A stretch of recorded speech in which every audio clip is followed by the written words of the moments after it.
As I mentioned earlier, my name is Jim Schoaf, and I'm in charge of our Japan Studies program here, and it's a great pleasure to be working with Vikram today and with our sponsors to be able to put this event together. I didn't want to shortchange the coffee break time because one of the objectives of today is to foster networking between communities that don't often have a chance to meet each other or talk to each other. The U.S.-Japan crowd spends a lot of time together, and this hardly ever interacts with the Southeast Asia Studies crowd here in Washington, let alone with those in Japan. So I've really enjoyed the opportunity that this project has given me to make new connections and build new relationships with Japanese researchers who are focused on Southeast Asia, and so we're hoping that today and through lunch, when Tan-Min Yu comes and gives his keynote address at lunch, and then all the way through the afternoon and a reception and some refreshments and food at the end of the day, that you'll have a chance to interact with each other as well. So moving on to session two, we're steering a little bit away from the economy and looking more broadly at diplomacy and politics, and we will run this session very similarly to the first. In the afternoon, we'll end up having lounge chairs up here and doing more of a talk show panel discussion format. But here we're still in the mode of providing a lot of information and giving ourselves a lot to consider and think about. Here, the purpose of this session really is to explain recent U.S. and Japanese foreign and trade policies vis-à-vis Myanmar with some historical context, and as a way to better understand some of the underlying strategies in our capitals behind these policies, how they're developed and implemented, and what level of U.S.-Japan information exchange or policy coordination currently exists, and where possibly we can improve upon that as well.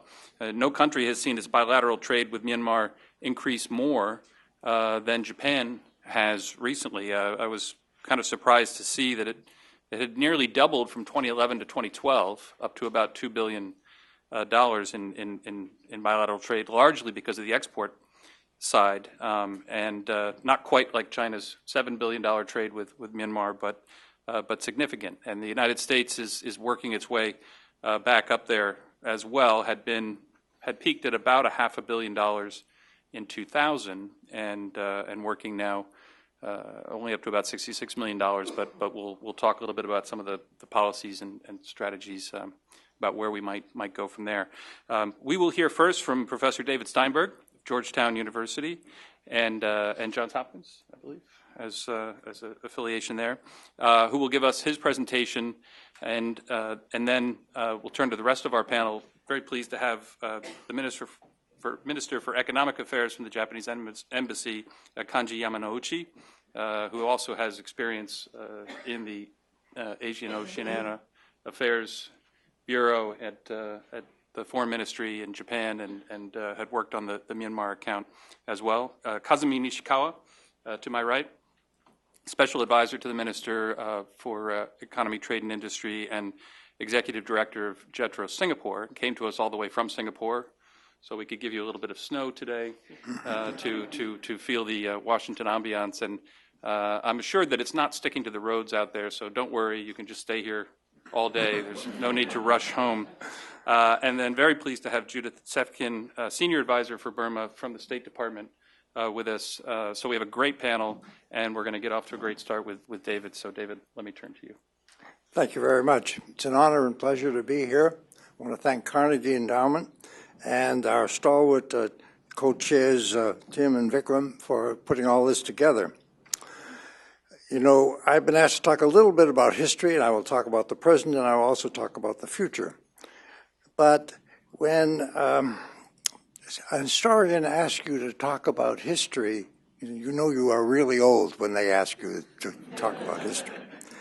But as Mark Twain is supposed to have said, history may not repeat itself, but it often rhymes. So we need to know something about the past if we are going to understand the present and the future. I've been following Japanese-Myanmar relations since 1958.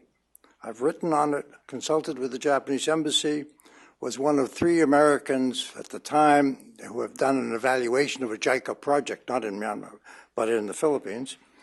And I have personally consulted with the Japanese embassy every time I go, and actually was part of a Japanese delegation to Myanmar some years ago. This year is, as the Japanese say, Kanreki. It's the 60th anniversary. The cycle has been completed because this was the year that Japan signed the reparations agreement with Burma in 1954. This was very important. It was the largest reparations program in Southeast Asia, and from 1954 to 1988, Japan provided $2.2 billion in foreign assistance. It has provided about half of all foreign assistance to that country during that period. And I would argue that Burma, in that time, in the 60s and 70s, survived only because of Japanese aid. There was basically no other aid of significance coming into the country. So Japan was exceedingly important. Now, U.S.-Japanese collaboration on aid is important. It used to be, I must admit, poor. There were efforts in the early 80s after the U.S. restarted its aid program in Burma in 1979, 1980, but they were really not were effective. When I visited the Institute of Developing Economies at that period, they had every single evaluation that AID had done, including my own, but USAID library had no Japanese evaluation. We didn't know what the Japanese, in fact, were doing, and this was illustrative of the particular problem. Coordination was poor in those days, but now that you have a World Bank and an IMF office in Myanmar, I think that this will be a lot better. But the history is important here, and there's a special attachment for Burma and Myanmar that's both positive and negative. It's very important to understand Japanese role in the past. Japan trained what they call the 30 Comrades in anti-colonial activities just before World War II, and those 2 critical members of that 30 Comrades were Aung San, the father of Burmese independence, and Ne Win, the dictator, until 1988. That was very, very important. Japan had a role that they muffed, unfortunately. I'll come back to that later. They gave independence to Burma, but it was a sham independence. And because I would argue Japanese arrogance towards the Burmese at that particular period, that we need to be conscious of because, as I will explain later, I think it is significant for the future. The importance of Japan could not be underestimated at that time. And this was because of the special relationship with General Ne Win. Since he had been trained, the Japanese ambassador to Burma at that time was the only ambassador who had access to Ne Win when he wanted to have that access. This was very important. And so when the passage of Ne Win came after 1988, also the Japanese economic doldrums, Japanese influence declined. And of course, then Chinese influence expanded. What was Japanese aid motivation in those days? Well, it was partly pragmatic and partly emotional. It wanted to expand Japanese industry after World War II. That's what the Japanese reparations program was partly about. Access to raw materials, future markets. To be a respectable world-class donor was important, I think, in the Japanese context. And it was emotional. I'm glad that Ambassador Sase this morning talked about the Harp of Burma, because I used to show that to my students. It was at first a novel, very popular, and then a movie, a very emotional movie. But we have to understand that special Buddhist attraction to Burma, and also the fact that Burma was one of the most lethal areas for the Japanese in World War II. Of the 303,000 Japanese troops that served in Burma, 185,000 died. That's about 2/3 of all the Japanese troops that went into that country. That's remarkable. And it created a bond. And some years ago, I know the Japanese families, tourists, went back to Burma to see some of the graves of their relatives. There was a criticism around this period of Japanese aid being in what the Japanese media called the Teranagashi manner, sort of flowing through without control. This was an inappropriate and wrong characterization of Japanese aid. But the Japanese media was focused on that, and there was some concerns among the Japanese government about this. Since '88, you had some special considerations. You had the re-recognition of Myanmar by the Japanese. It had to take place before the emperor's funeral, because if it had not, Japan, Myanmar would sit next to the PLO at the emperor's funeral, and that would have been a major insult to Myanmar, of course. Japan was stuck between the pressures from the United States and the foreign ministry, either to have sanctions or not stop its aid, and of course pressures from the economic ministries to have more aid and continue the projects. The Japanese continued what they called a humanitarian aid, but even humanitarian aid as interpreted by the Japanese was different from the interpretation by the U.S. government. It was far more liberal, included infrastructure that the U.S. would have not regarded as that. But the motivation also changed. So there was also the natural resources, the donor nation, but also the issue of China. China began to loom large. I know it is, they said this morning that there's not competition with China, but there is a certain amount of competition, at least as viewed by the Chinese. This is very important. China has, in one of its official newspapers, charged that the Senkaku Island disputes and Japanese increased assistance and U.S. relations in Myanmar are linked. In other words, this is part of the second containment policy. Now, I don't believe that this is true, but if we're going to understand what is going on in the country and the relationships, we must understand the problem at least. We've heard about the Japanese aid program. I will not discuss that in any detail because it's already gone into. There are some delicacy issues. Japan has tried to assist in the past in some of the minority areas. They had a buckwheat project in the opium growing areas that didn't work. It actually could not work economically. It was more theater than, let us say, economic reality. But they have tried to have some projects that were that showed Japan's concern for the society as a whole. We talked about Dawei this morning. I don't know why you've gone into, but Dawei has also been explained to me as a link between Thailand and India via Myanmar, across the Bay of Bengal. And actually, that traditionally was a sailing route because of the monsoons, and Indian relics have been found in Dawei area, actually, indicating the migration across the straits, even 1,000 years ago. What about the future? It seems to me Japan has a freer hand on Myanmar than U.S.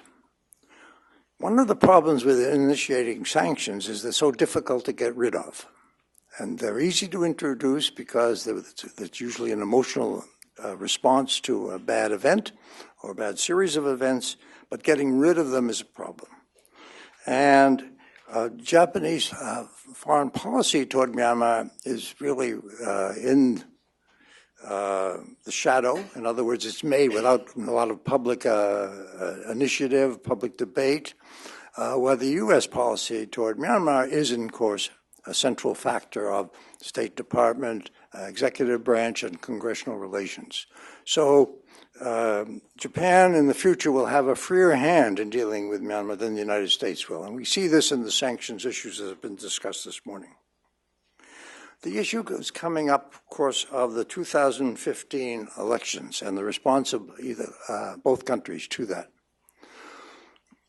I have argued that the most important decision that the U.S. will make is if those elections are free and fair, by which I mean that everybody who can vote votes and the votes are fairly counted, but the Constitution is not changed to change the qualifications for the presidency. What will the reaction be?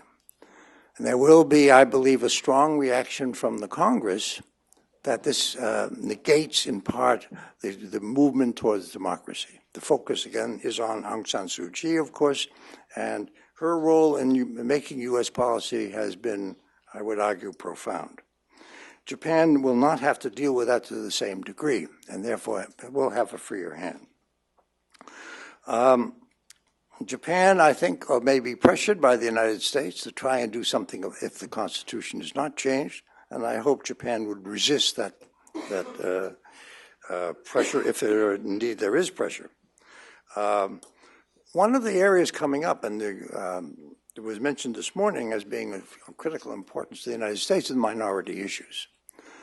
But let's have a little look at history about the minority problems in Burma and Myanmar. Every country around Burma, Myanmar, has supported insurgents or insurrections or dissidents, including the UK, including the US, including China. The only country that hasn't supported dissidents is Japan. But the credibility of any of the foreigners in dealing with the minorities is questioned by the Burmese because they know that history. They do not forget. And so to concentrate your issues, no matter how bad the problems are, and God knows they are bad, you have to understand what the Burmese reaction is likely to be in this. There will be suspiciousness. So Japan and the U.S. in dealing with minority assistance, what types of assistance, it's very important that they understand the delicacy of this and react very sensitively to those issues. It is a cardinal principle of Chinese foreign policy, I believe, that they do not want an American presence on the China border, whether it's North Korea border or the Myanmar border. And I think that the United States has to understand the delicacy of that particular kind of relationship. There is, in any of the aid programs, a problem that we have to understand it relates to investment in the sense of the difficulty in passing the investment law that has been passed now. But there is a very strong nationalist, anti-foreign element in Burmese society, I think built upon the colonial experience. In other words, the perceived vulnerability of the country because of the colonial experience. So we have witnessed in the past the anti-colonial propaganda coming out of the government. We have witnessed anti-Chinese literature and media commentary more recently because of the perceived overdependence on China. And we have seen now, of course, the anti-Muslim positions. These are part of a pattern. Now, the question for the United States and for Japan, in both together and separately, will be, will we be sensitive enough to avoid the overwhelming influence that both of these are likely to have on that society, to avoid having an anti-Western, anti-Japanese reaction? I mean, I go back to anti-Tanaka demonstrations in Bangkok in 1972, so I go back some way on that. But it is something that we have to consider because there will be demographic changes in the country as the youth of Myanmar become engaged in Western pop culture, which is an anathema in a way to much of the older generation. And as it becomes more of a consumer society in Myanmar, and as U Nu said, greed is not a good Buddhist virtue. We have to be careful that this does not result in anti-foreign reactions. So the sensitivity there on the part of Japan and the United States in working both together, I think, is important. I think there are possibilities of cooperation. I would hope for NGO cooperation among Japanese NGOs and American NGOs. And I think Japan has had the sensitivity toward Japan is rather interesting in the sense that there is a certain amount of preemption here related to Korea, South Korea, and that is if you go to the Traders Hotel, which once was the better hotel in Rangoon, the Japanese restaurant has become a Korean restaurant, which says something. And I think there's a certain amount of competition there, not really great, but some related to that. KOICA, which is the Korean aid program, copied the Japanese aid program. And when the first president of the KOICA, I met with him, and I said, don't do that. Don't copy the U.S. Don't copy the Japanese. Develop something else. He said, oh, we'll deal with the Japanese because then we can change things later. I said, bureaucracies don't change. It's very, very difficult. I want to deal with, at the end, with two issues that came up this morning in the question period. One is the question of natural disasters and planning. I had recommended to the State Department that they develop an anti-earthquake, preparedness center with Chinese, Myanmar, and U.S. involvement. And I was told that that was of interest, but that the Chinese were not interested in that because the earthquakes are very prevalent in Yunnan and in northern Burma, and it would make sense to prepare for this. The other issue that I want to raise is the issue of women, which I think is, if I may, a red herring in the process.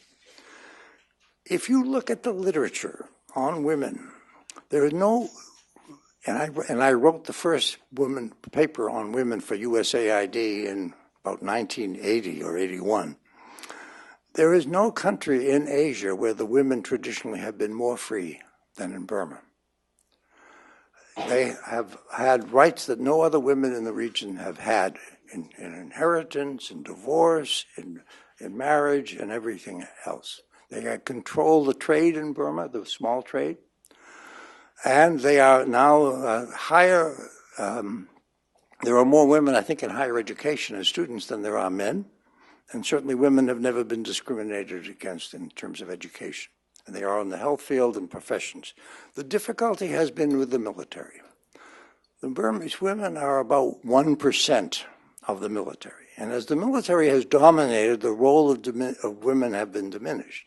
And we as foreigners focus on Aung San Suu Kyi and say, oh, we need to do something for the status of women. And I say, no, that's not true. As the military will take a lesser role in that society, we will see the natural increase in women's influence and power, which I think will assert itself over time. So empowerment of women, I think, will come. It will be reintroduced by the Burmese themselves. I don't think they need foreign help on that score. Let me close here and take it over. Thank you very much, David. I appreciate that. Yamanote-san, let me turn to you a little bit and ask you about the view from the Foreign Ministry, both in your own experience and today. Yes, thank you very much, Jim-san, and thank you very much, David. Feel like the attending the lecture at the graduate school of the history between Japan and Myanmar. And talking a little bit about myself, about 11 years ago, I was a director in charge of ASEAN countries. So for 2 years, I visited Myanmar about 10 times.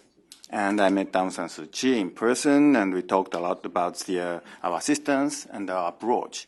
Then, of course, I came to D.C. quite often to share the views and to exchange views, how to deal with Myanmar. At that time, they never called that country Myanmar. They called Burma. I said, the United Nations, the name of that country is Myanmar, so I called Myanmar. But so much so, it was very difficult for me to coordinate the policy, actually. The thing is, the United States and Japan shared the whole sort of goal of the policy. We would like to make sure Myanmar or Burma becomes a country where human rights is observed, the democratic institution will prevail, and also market economy prevail. So we share the goal for that. But the approach was so different. So it was very unfortunate for the country like Japan, the United States, could not share the kind of the shared approach to deal with the country. And so I'm very much impressed with the title of today. The U.S.-Japan strategies for supporting Myanmar, or synergy, U.S.-Japan's foreign policy toward Myanmar. This tells the great improvement in 10 years. So I'm so glad to be here as a kind of panel here. And also, all the difficulty stems from the situation in that country regarding human rights and democracy. And so, up to today, this is something we should be proud that the Myanmar made a tremendous effort and to come to this far. And I think those reforms should be appreciated. But having said that, we really know there are many rooms to be rectified, to be improved. So now is the time for the United States and Japan come together to support this country. This is a very important thing. And when I say the supporting Myanmar, it's something like this. I think there are 4 very important elements related. The one is the human right, democracy, and rule of law. This should be improved. And the second element is economic development. This is very important. And Myanmar has a great potential. Its population and their labor quality is very high. Even during the days of the sanctions in Western countries, some of the Japanese companies have invested. Despite those difficulties, they did. Why? Because the labor quality was so good. So the Myanmar has potential for population and also the natural resources. Everybody knows that Myanmar is very rich in natural resources. So they do have the great economic potential. We have to maximize this thing. That is the second element. Third element, we have to support the national reconciliations. As you know, just like Professor Steinberg mentioned all the history in the countries, this national reconciliation is a very, very important sort of element for that. That's why Prime Minister Abe, when he visited Myanmar, he announced the Japanese full support for this national reconciliation by providing the $100 million assistance for that country. And actually, the Ambassador Sasai just mentioned this morning, Mr. Sasagawa was nominated as ambassador, special envoy, to support this process of national reconciliation. So they're both the Japanese government and private sector tried to sort of facilitate this national reconciliation. And the fourth element is this Myanmar is clearly related to the unification or integration of ASEAN itself.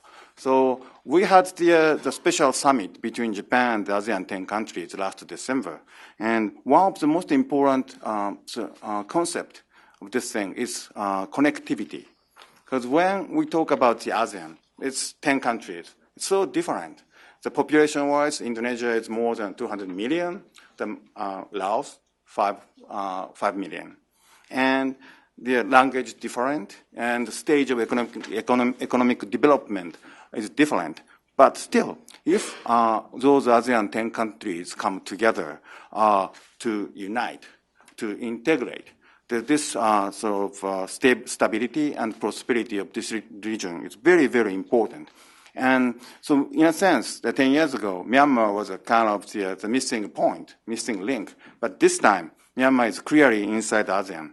And therefore, the supporting Myanmar will enhance the level of integrity, level of integration of this region. And that is the key to the stability in the entire region. So those 4 elements are very important sort of factors for our assistance. And we share these whole goals with the United States. So no one could argue. We share the development of human rights, democracy, and rule of law, and also economic development and national reconciliation, and which bring to the stronger ties among ASEAN countries. That is very good. And this will have the positive linkage. If the rule of law has been improved, that will enhance the environment where the private companies can do business more stable way. And those involvement of the private companies will lead to the more employment. And those employment will lead to the economic development, and that sort of the very positive cycle will be created by doing this. And if the United States and Japan will come together to do this, so this is a very just like a title today, the synergy will be sort of created. That is a very important thing. And the third point I'd like to mention is regarding today's title, synergies. I will see three synergies. One synergy is the between Myanmar and the international communities. I think the international community, including Japan, the United States, and many other countries, are responding to positive development in Myanmar. And what Myanmar is trying to do is never easy. It may be very painful. It may take some time. But even though those difficult tasks, difficult challenges, so if Myanmar is trying to do it in a right direction, the international community will help them. Those assistance from the international community will accelerate their own reform inside. So this synergy is very important. The second synergy is I will see the way the Japan or JICA or United States or AID is trying to do in assistance. I see the synergy between private sectors and public sectors. As you know, our budgetary situation is not that good. Therefore, the budget for development assistance has not been increasing much. But development needs or economic needs in Myanmar is growing. So now is the time to utilize our official assistance development money as a seed money to bring the more big trade and investment from the private sectors. This is something we need to create. And this new model is prevailing now. So I see the synergy between private sectors and public sectors here. And third, just like today's title, I see the synergy between Japan and the United States here. And just like the last December, Vice President Biden visited Tokyo, and we issued what we call fact sheet that stipulates all those areas where Japan and the United States can cooperate, including the Myanmar and women's empowerment, all those things. If we see Myanmar, we see many challenges, and there's a bunch of challenges. But if the United States and Japan come together to support, those difficult tasks can be fulfilled in a short period of time. So I see the synergy for here. And all in all, I try to be very short because Jim asked me to be very short. So final thing is given the situation in Asia Pacific, everybody sees the great opportunities and also great risks. So in a sense, in order to make sure this Asia Pacific is very stable and very prosperous, the key is ASEAN integrity and ASEAN integration. This is very important. So there is every reason why Japan and the United States to come together to cooperate to help Myanmar. So this is the things I would like to say. Thank you. Thank you very much. Okay, let's shine a little extra light on the economic and trade aspect of this. Nishikawa-san? Yeah. Thank you, James-san. Thank you for thank you for giving me a great opportunity to explain the Japanese economic policy and the trade policy perspective for Myanmar. My background is like the economic policy or the trade policy in Ministry of Economy, Trade and Industry, and I am currently in Singapore, and based in Singapore, I cover East Asia. And I will explain three enthusiasms from economic or the business perspective toward Myanmar. First, the enthusiasm for Myanmar from the point of Japanese economic policy or the growth strategy. As you may know, the Japanese government growth strategy, in the growth strategy, in addition to the structural reform or the domestic investment, the global outreach is one of the key pillars of the global Japanese growth strategy. So therefore, we are very serious about the TPP negotiation or the RCEP negotiations. But in addition to such kind of economic negotiations, economic cooperation negotiations, we are very serious about to expand Japanese companies or Japanese firms' activities in Asia, emerging countries. And we set certain KPIs, key performance indicator for growth strategy. The one I explained something. One is then we try to double the amount of the export or the investment to ASEAN by 2020. By 2018, additional 10,000 Japanese SMEs should go abroad with support. By 2020, we try to increase the Japanese infrastructure export to up to 30 trillion yen. By pursuing such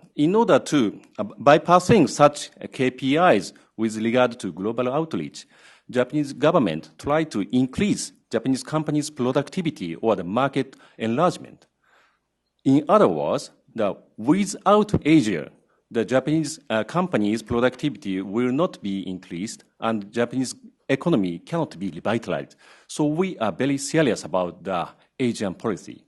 So therefore, among the Asia, the Myanmar is one of the frontier of the ASEAN. So we are very serious for the Myanmar. This is number one. And number two, the business enthusiasm toward the Myanmar. As you may know, based on the World Bank statistics, the Myanmar is doing business ranking. The Myanmar is just 182nd. But if you go to the Yangon airport, you can see a lot of Japanese. In 2012, more than 30,000 Japanese people visited Yangon airport. The number actually exceeded the number of the Chinese people who visited Yangon. Actually, it's world number 2, next to Thailand. So many Japanese companies are rushing into Yangon and Myanmar. In other case, in Yangon Japanese Chamber of Commerce, currently the number increased drastically. Currently, more than 140 Japanese companies are registered in JCC in Yangon. This is the number one in last 20 years. Of course, the trade and investment relationships with Japan and Myanmar increased drastically. From Japan side, the export increased by 5 times, such as automobile or the used car. And import from Myanmar to Japan increased by 2 times, like garment or some resources or some things. And also, in 2011, the very new Japanese investment was approved by Myanmar government, and in 2012, the 11 newly investment were approved, and the number is increasing. Not only Japanese companies, but also the companies from other countries are increasing in Myanmar. Of course, the Chinese, but also the Singaporean and the Korean investment are increasing. And as for the contents of the investment, not only focusing on resources or the energy, but also enlarge some manufacturing, hotels, or tourism, so that a lot of diversified investment are going on to the Myanmar. So the business enthusiasm for Myanmar is very, very good right now. This is second point. And third point, this is my point today. We would like to, our enthusiasm for Tilawa project. We think, we means now, of course, the Japanese government, but Myanmar government, I believe, we think that we should transform the business enthusiasm to real business activities or the real Myanmar economic development. The hardware is infrastructure, hard infrastructure and soft infrastructure. So therefore, we need some industrial park, residential areas, and commercial areas to expand, to realize to transform companies' enthusiasm to real business. By doing that, the companies, of course, can achieve their benefit, their target, like supply chain establishment or the market expansion, but also by doing that, we can provide education, technology, and some, of course, then job creation to Myanmar. And if we could do that, such kind of the project is really beneficial to the democratization of the Myanmar, which the U.S. or the Japan are expecting strongly. So therefore, we are very serious about TILAWA project, which provide 2,400 hectares very close to Yangon, and which covers an industrial park, residential areas, and commercial areas. And so we try to start initial phase of 400 hectares in SEZ of TILAWA from 2015. So the Japanese government and the Myanmar government and both companies established a joint venture, and we are very serious to accelerate infrastructure and inviting companies or the tenants. Last May, the Japanese government decided to make an international yen loan up to the 20 billion yen to accelerate infrastructure for TILAWA, like electricity or some things. And last November, we made groundbreaking ceremony of the TILAWA successfully. And in last December, the joint venture was registered. And from this year, we try to start establishing actual factories for the tenants. Then we try to pursue the opening of the operation of the TILAWA next year.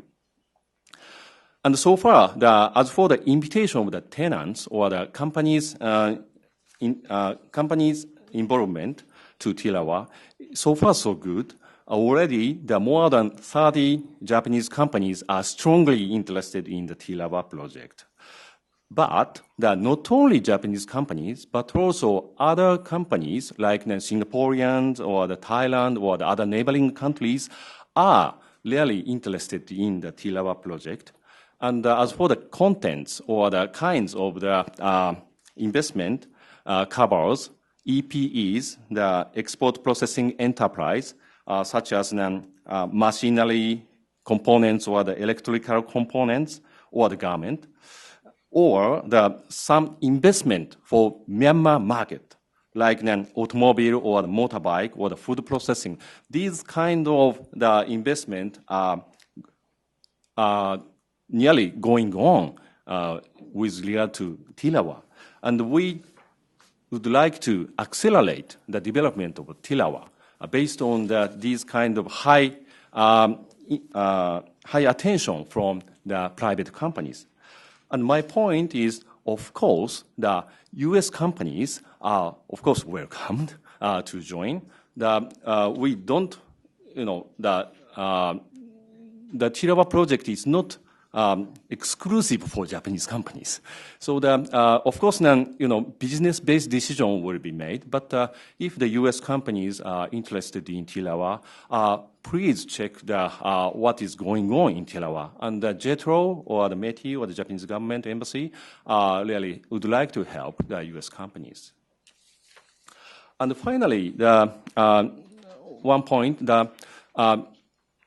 unfortunately, today, my colleague in METI, the Deputy Director General for Myanmar and the TILAWA project, couldn't come here. But he visited the Myanmar more than 30 times in last 2 years. So therefore, we are very serious about the Myanmar development and the TILAWA development. Thank you. Thank you. Judith, you've been very patient, and please give us the view from the State Department. You have a very different policy environment, I imagine, to work with. Thank you very much, Jim, and I'd like to also thank Carnegie for hosting this conference on this very important topic. And I think if anybody doesn't believe that there are indeed strong synergies between the United States and Japan, when it comes to supporting development in Myanmar, that when you hear my comments, they're going to sound very familiar. So let me give you just briefly sort of an overview of our perspective and what the key areas of focus, key goals are for our policy currently. What do we want? What do we hope to see? Of course, what we want is to see a stable, peaceful, prosperous, and democratic Burma or Myanmar. And we, certainly there's a strategic interest in this, but the point I would like to really stress is that you can't overemphasize the importance of the values agenda in terms of the U.S. Oh. Can you hear me now? Yeah. Okay, thanks. Great. Can't overemphasize the importance of the values agenda in terms of our approach and how we're formulating U.S. policy. And maybe to quote our President Obama, in his last State of the Union address, made mention of Burma. He noted that from Tunisia to Burma, the United States is supporting those who are willing to do the hard work of building democracy. So, that's very, emblematic of what's on our minds as we, work to support the reforms. We are very encouraged by the strides that the country has made in implementing reforms. At the same time, we do recognize that the country faces tremendous challenges. And our ambassador in Burma, Derek Mitchell, likes to say that he's eager to have visitors come from all branches of the U.S. government. And the one point that they all come away with is just the enormous complexities of the country. Really the not just any one challenge that they're facing is quite formidable, but just the number of challenges, really existential issues that the country is dealing with. So, it is quite remarkable, as I say, the strides they've been able to make. We want to do everything we possibly can to support the people of Burma and to, help them continue this path of reform, keep it moving forward. And so in this, I absolutely agree that this is a critical opportunity for us to work closely with important partners, and certainly Japan is one of the very key partners. We do consult actively, and I'd like to say that our coordination, it's not solely in coordinating our development assistance, but also policy coordination. We have regular dialogue. I had the opportunity on the context of one of my recent trips to Myanmar to stop in Tokyo to have a good set of consultations, across the spectrum with, on foreign policy, on assistance, on economic, business support. We have consultations here, with embassy colleagues.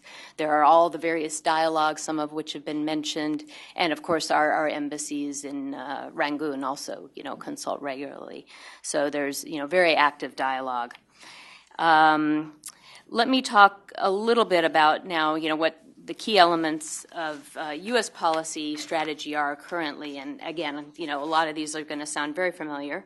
But number one, absolutely imperative peace and reconciliation, the process that's underway currently that, between the government and the armed ethnic groups, that they're making, very concerted efforts towards, first and foremost, agreeing to a national ceasefire, and then that will be followed by a political dialogue to hammer out a peace agreement.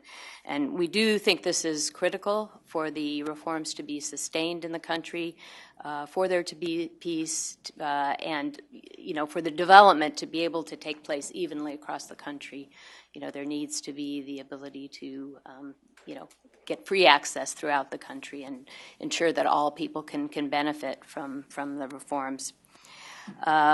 Second very critical area for us is the support for democratic reforms and for continuing to address human rights issues. And in terms of the democracy building, we're working in a number of areas, as my colleague from USAID mentioned, including support to institution building, such as, parliamentary capacity, support for legal framework, improving the legal framework, and also very, very important for us is civil society, continuing to support development of a very robust civil society. And I will just make a brief mention that another thing that kind of comes in this category of democratic reform is security sector reform. We recognize that, in particular, the Burmese military is a very, key institution in the country, and that, going forward for reforms to be sustained, it will require their, support for that reform agenda. And in that context, we have begun very low-level, small engagement, limited engagement with our military legal experts that have visited a few times to conduct some discussions about how militaries operate in respect of international standards, human rights standards, how militaries operate in democratic frameworks. And so I know we're not the only country that's, beginning some very, limited engagement of this sort. But this is really what our engagement consists of, is very much focused on helping to build support for reform through exchanges on human rights, professionalization, democratization. And similarly, we're also doing some work with the police, capacity building with the police. They're also obviously, a key institution in terms of, implementing rule of law. A third area is support for economic development and reform.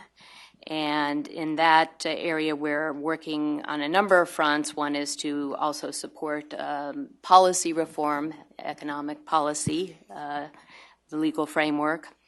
Another is through our development assistance programs, and as you heard from my IAD colleague, a very key focus for this is the agricultural rural development, seeing that as a key engine of growth. And I should have said that, key objective for us in this area is really that, again, for the country to benefit, for the reforms to be sustainable, the people, the grassroots really have to see a benefit in the form of improved livelihoods, their bread and butter, that, for this really to work, they're going to have to, feel that they're gaining from it, and they're going to have to be part of the growth engine.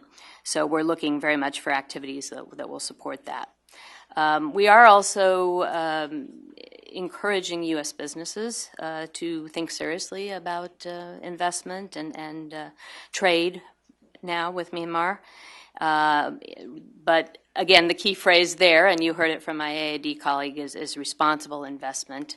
We're really very proud of the model that U.S. companies under which they operate, and you heard from GE just the tremendous work that they're doing and with corporate social responsibility. We're very proud of that example of how U.S. companies do give back to the communities in which they operate. In addition, they uphold high-level standards of transparency, accountability. And we have something somewhat unique that, in conjunction with the lifting of our sanctions on U.S. investment in Myanmar, we do have a requirement that companies that are making new investments of over a $500,000 threshold are required to file reports that talk about how they're observing standards, environmental standards, labor standards, basically good human rights practices. And again, we think that this is a good model for transparency that's helpful to the people of the country as they move forward. And then a final area is that, of course, we want to see Myanmar be fully integrated as a regional and global partner. And they are fulfilling a very important role this year in their capacity as ASEAN chair. And want to congratulate them on, the work they've done so far, including a very successful retreat they hosted for foreign ministers, ASEAN foreign ministers.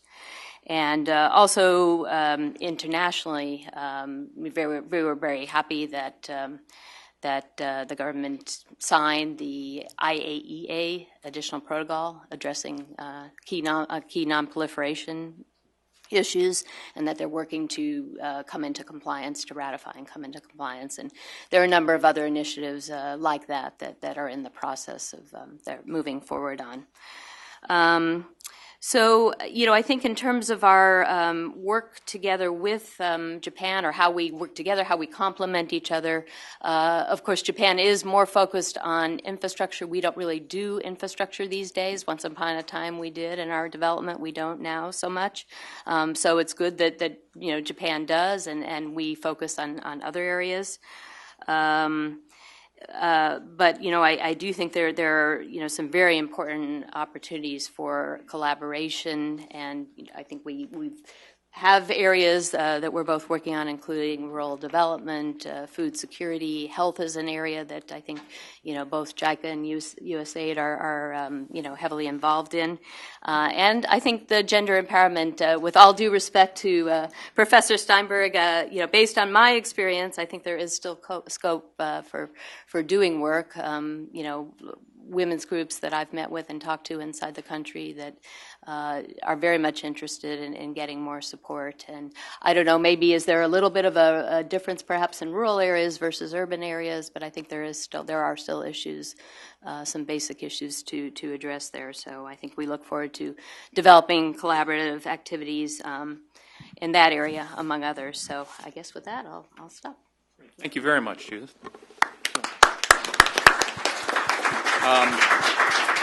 So many directions we can go in. We have a little bit of time. We started about 10 minutes late, so I'm going to take us out to about 12:25 or so, 10 minutes beyond our scheduled time.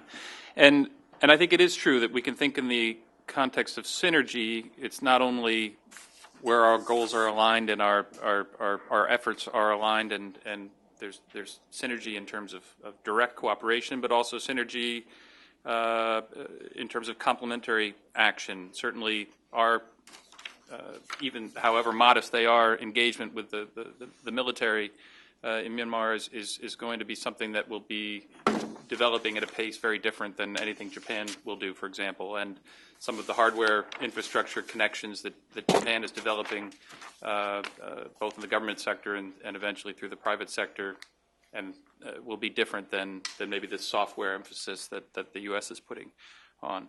There are two key questions I'd like to ask, and I'll open them up to the whoever on the panel would like to respond, and would like to hear from the audience. For all the positive talk we've heard about today, we have a couple. First, there's no doubt that there's almost a growing skepticism in Congress, it seems, about how the direction that Myanmar is going in, and its commitment to reform and making the kind of progress that Congress wants to see as fast as it wants to see it. So we seem to have a slightly different policy environment and atmosphere in Washington and Tokyo as we look at Myanmar's ASEAN chairmanship this year and preparing for an election next year, and looking to make adjustments to the Constitution as well as some other potential landmines that are out there. And so I wanted to ask what, in the opinion of the panel, what is the most near-term kind of biggest political landmine that you see, or potential policy problem that when it occurs could really cause tension in the U.S.-Japan reaction in terms of how we cooperate, how we deal with this. And I'm not sure to what extent our policy coordination with Japan is anticipatory and preventative and looking forward. If this happens, how will we coordinate or respond, or are we more dealing with issues as they come up and looking more in the near term? So I just wanted to throw that out there in terms of what should we be worrying about and thinking about preparing a policy response for going forward. Okay. Okay, I start off. I'm a diplomat. The diplomat has been trained to answer some of the questions Oh, it is very difficult. That is a very good question, but I cannot answer to the very hypothetical situation. So we just hope the things go well. That is probably the answer I should the answer I should raise. But the thing is the one of the most key issue here is this year it's the chair country of Myanmar dealing with ASEAN-related all the meetings for this year, the foreign ministers meeting, the leaders meeting, and ASEAN Plus 3, ASEAN Plus 6, EAS. So through those important meetings, the international community can convey the very clear messages to them. That is one very important thing we could do. And also, I would say all those assistance from the international community can make sure that the people in Myanmar can feel the fruit of the reform. And that makes the reform more accelerated. So we try to create a kind of a positive linkage about all those actions and reactions between the international community and Myanmar through the international meetings regarding the ASEAN, because Myanmar is the chair country. So all those dignitaries and leaders and opinion leaders may trip to that country to meet people. So there are plenty of opportunities for the international community to convey the message to that. And through the economic track, and it can take happen overnight, but still, through all those assistance and private trade and investment creates the space where people feel the reform is good. And so that is the two key things, I think. Thank you. Would anyone else like to? Let me just say, and a point I should have stressed earlier is that we view it as very important that we take a long-term view as we're proceeding in our approach to these issues with Myanmar. Transition's hard. It's not going to all be a straight line forward. There's going to be bumps along the road. So, we have to be prepared for that. And we remain committed, as I say, to, working closely with the people, the government and the people of the country, to navigate these issues. There are, definitely some very big challenges. First of all, I would say on the question of, U.S. Versus Japan, I mean, we do have an ongoing policy dialogue, so I don't think that there are issues that, we haven't thought about or talked about with each other. But I think one on the sort of immediate horizon that we do spend a lot of time worrying about. We've talked about the complexity of peace and reconciliation. Trying to finally forge, and this would be historic. It hasn't happened since the country's independence, but a peace with the ethnic states. But at the same time, there's also a very difficult challenge with intercommunal tensions. Different religious communities in the country, and that's particularly pronounced in Rakhine State between the Buddhist and Muslim communities there. And we're worried about that situation right now. It seems the tensions are particularly high. There's a lot of underlying issues that need to be addressed. So if they're not addressed fairly soon, we do worry about the potential of that issue to become a major problem for the country and for us as international partners for the country. So we continue to stay focused on that issue. We've talked a little bit about the importance of the 2015 elections. That really will be, I think, bellwether for the country, and we, have every hope that the elections will go well.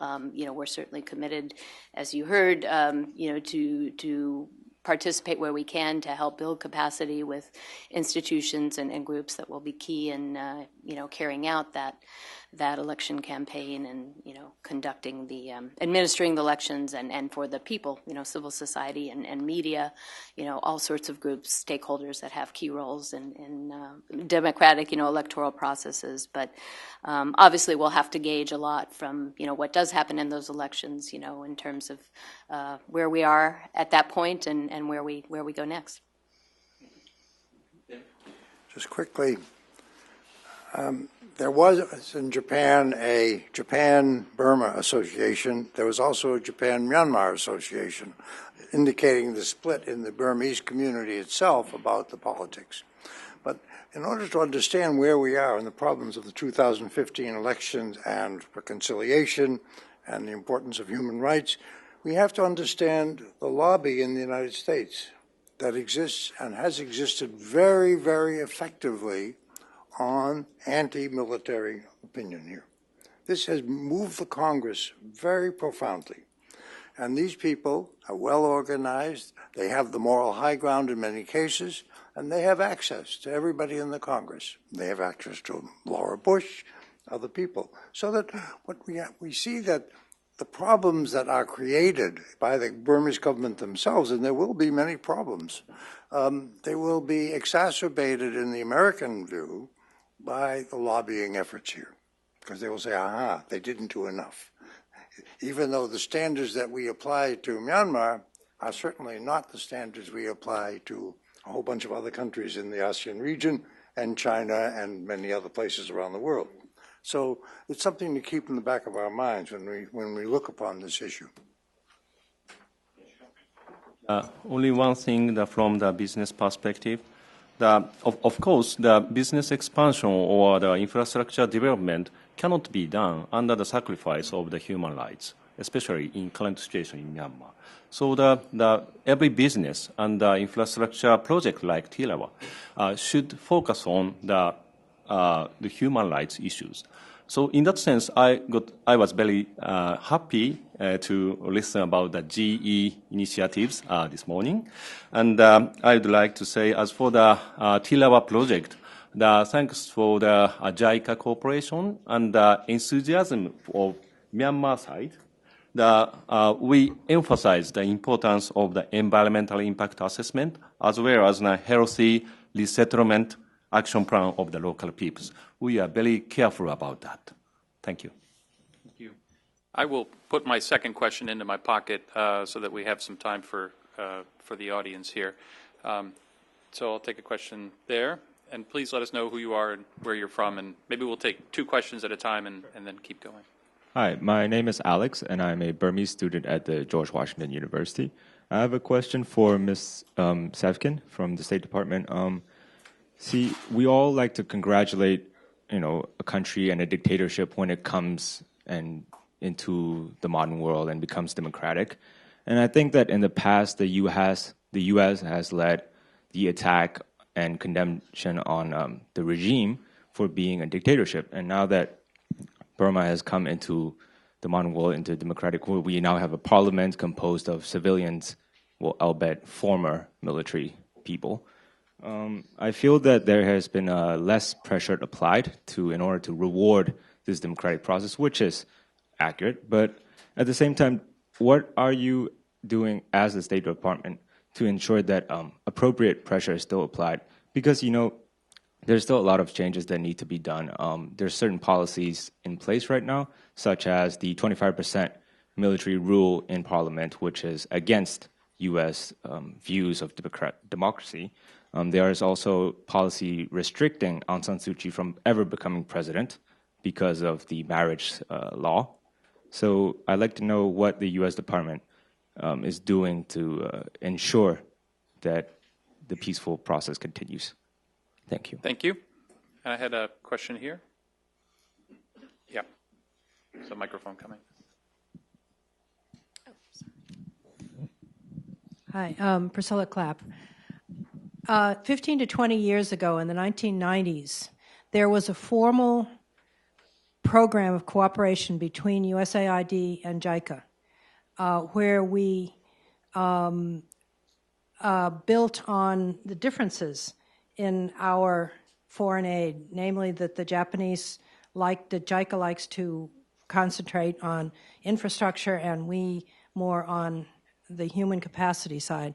And we worked very effectively together in Asian countries. I'm wondering whether the institution has lost this memory or whether there might be some possibility for reviving a more formal consultation between JICA and USAID, particularly in Myanmar, because we're both so deeply involved there, it seems to me unnatural that we should be not just talking about synergy in academic fora, but that in the government they should actually be a more formal process of consultation between the two institutions. A very timely question, given the fact that last Friday we had the first meeting of the U.S.-Japan Development Dialogue. Yamanochi-san, you want to talk about that at all? Or? Yeah, okay. Responding to the second question about the cooperation between AID and JICA. And last week we had we had first round of U.S.-Japan dialogue on development assistance, and this was a very, very comprehensive talks between the two governments. And actually, from Japanese side, Foreign Ministry and JICA, and from the U.S. side, State Department and AID. We talk a lot about all those synergy of the development assistance. And one of the priority area is Myanmar. So the Myanmar has enormous sort of challenges, from the very sort of the basic healthcare or basic human needs kind of assistance to the infrastructure and the trade and investment. So very wide. But we're trying to coordinate on a very specific issues. And of course, AID and JICA have different calendar of their fiscal year and also different system. But still, we're trying to find out ways to maximize our synergies regarding all those each assistance. And so the things are going on. So in a sense, those institutional memory has been carried out to today. And they're kind of calling it the aid 2+2, to borrow from the security and foreign policy side, and it's being held at the Deputy Director General level at this time. And obviously the challenge will be, how do you sustain this going forward? Obama's visit to Japan gives an opportunity to reinforce that, but the proof will be in the field, and if people involved in these programs feel that this meeting adds value to what they do, ultimately that will be the biggest test. Judith, you had a question directed at you. I did. Okay, sure. Well, just to reiterate, what I said a few minutes ago, that we do understand that this is a long-term project. It's a work in progress. It's these types of fundamental reforms aren't easy, fixes that happen overnight. All these issues remain at the forefront of our dialogue. We have very frank, open discussions with people in the government. We consult with Parliament, we consult with civil society, and we do put a lot of emphasis, I said, in helping build capacity to help civil society gain voice so that they have a direct dialogue with their leadership. I can give you one concrete example. There are a number of laws, of course, that need to be revised, amended to come into compliance with international standards, and one is a law called the Association Law, which governs the work of NGOs in the country. And the Parliament was working on the basis of a draft that was, not a terribly, great improvement, but we were able to help bring some facilitative capacity to that discussion, and through that, civil society, became engaged directly with Parliament, and was able to have some, good input into a better revision, better version of that amended law. So, we look to be a convener where we can for things like that. We've been, I think, very clear in saying that we do think that there needs to be constitutional reform for Burmese law of the land to come into compliance with international standards. Exactly how that happens, at what pace, that's really, I think, a question for the people of Burma. And we want to be supportive to the extent we can, but we will, I think, very much take our cues from the people of Burma. Thank you. And David, you had a point? I have a question. I want to raise an issue with the first questioner. One word: the U.S. to ensure. That the U.S. can ensure a sovereign government to change its constitution, to eliminate members of the Parliament. I mean, there is an arrogance to that worries me very much.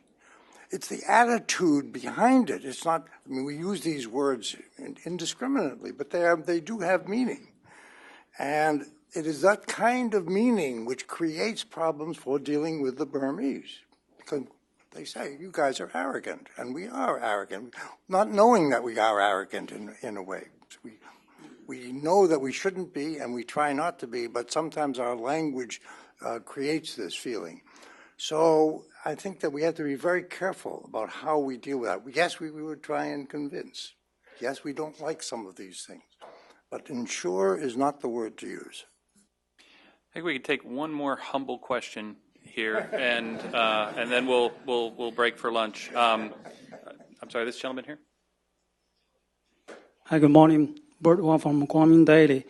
What are the main factors driving the U.S. and Japan to coordinate the policies towards Myanmar nowadays?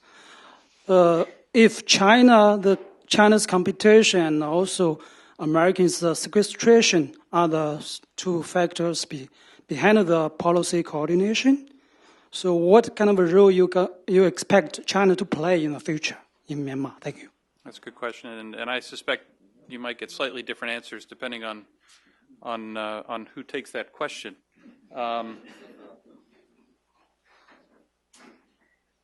Would anyone? Okay. Well, obviously, China is a very important neighbor, so we want to see good relations between China and Myanmar. We want China to be a constructive partner. I think that, obviously the environment is changing inside the country, and the people, the government knows that they can, uphold certain standards, and I think that's, causing China to, adapt its own business model a bit. But certainly, we welcome, investment, coming from all international partners into Burma, where it's not a zero-sum game. We want to have good relations. We want, Japan to be very heavily engaged, and, we recognize that China also has a very important role to play. So, I guess that's my answer. Please. I echo what you said. When we talk about the Asia-Pacific region, now more and more ASEAN's role is important for the stability and for prosperity. So the Myanmar is a kind of a key country for that. And China is a big neighbor and also the big partner. And we know that all those relationships between Myanmar and China is very rich. And so it is needless to say the Chinese involvement in the Myanmar reform is very important. So we just hope that China will be the great partner for the reform in Myanmar together with us. Sure, David. It seems to me that there are three aspects to Chinese investment in Myanmar. One is the big investment, the resource investment. China has a series of publicly available plans on what their priorities in investment. These are available to anybody who wants to read them. And Myanmar fits very much into this natural resource element that China wants. So that's the first part. The second aspect is the small businessmen. There are supposedly, and we don't know, of course, some 2 million illegal Chinese in Myanmar, most of them engaged in small business, and who have preempted certain parts of the economy and physically parts of Mandalay and other places, Lachio. And this is not necessarily driven by the Chinese government directly at all, but it is very important because it creates the impression of Chinese control that is dangerous for the Chinese over the long run, I would argue. And the third element is the sort of quasi-legal or illegal activities on the border, which involve dealing with minority armed groups and other kinds of surreptitious activities, illegal or quasi-legal, that are not controlled by the Chinese government. And I think we have to make a distinction between these if we're going to deal with this issue adequately. And I would just add, I think, there certainly is a competitive element between when you think of U.S.-Japan cooperation vis-a-vis Myanmar and China, in the sense that I think Tokyo and Washington would like to see Myanmar eventually look, in terms of political values, political system, economic values and system, to look more like our countries than to look like China. And there's a bit of a competition in that regard.